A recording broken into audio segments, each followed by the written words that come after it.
So, you ever feel this way?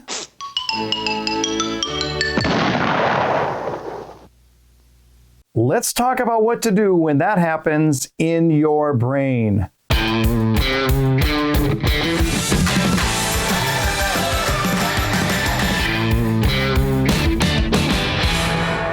We work harder, we focus harder, we pour all we have into our success.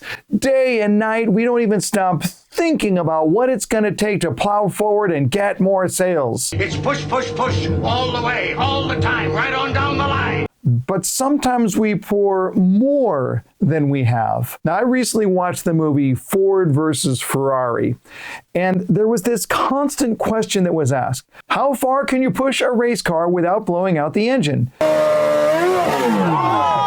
You, my friends, are a race car. You see, everything has its breaking point, even your brain.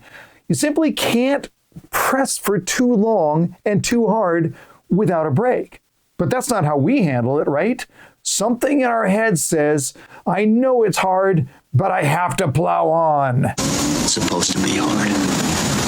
If it wasn't hard, everyone would do it. The hard is what makes it great. And press on we do until the inevitable happens.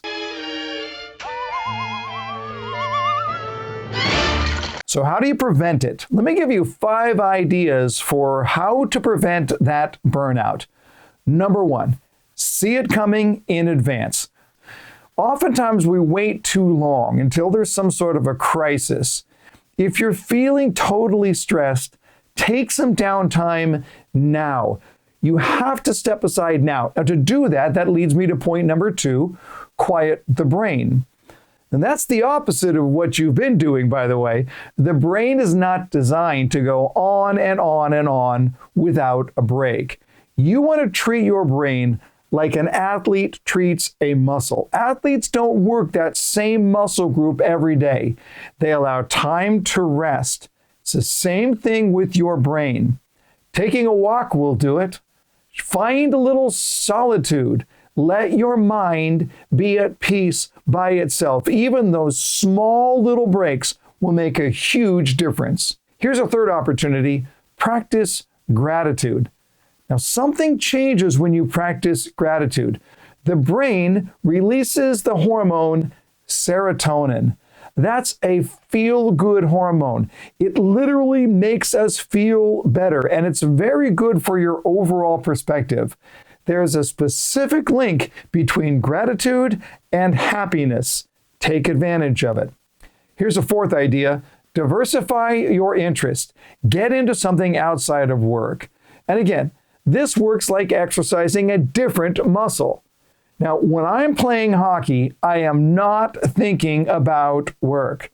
Because I am fully engaged in the game, I am fully disengaged in my work. So what are you doing to get yourself fully disengaged? What does that look like for you? When you diversify your interests, you give yourself these breaks from what it is that you're doing at work all day long. And then finally, number 5, grow your brain. Learn something new. You're not going to use up mental energy. When we learn new things, we actually increase our brain's capacity. It doesn't even have to be work-related.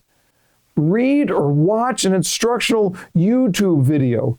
Start a discussion group. Grow your brain. This is a really good time to go out and read something that you otherwise would not read. Or just go on Wikipedia and follow the veins and click on the hyperlinks and see if it'll encourage you. Maybe expand your vocabulary. Read something where you go, I'm supposed to know what that word is. Great, stop, look it up. Expand your brain. Listen, when you are burned out, you do no one any good. You don't do yourself any good. You don't do your family any good. You don't do your company any good. You need a refreshed brain. So shut it down. Step aside. Take care of your brain. It's your most important resource. When you do that right, everything else will fall into place. Thanks for watching another episode of the 5-Minute Sales Training. Until next time, learn more to earn more.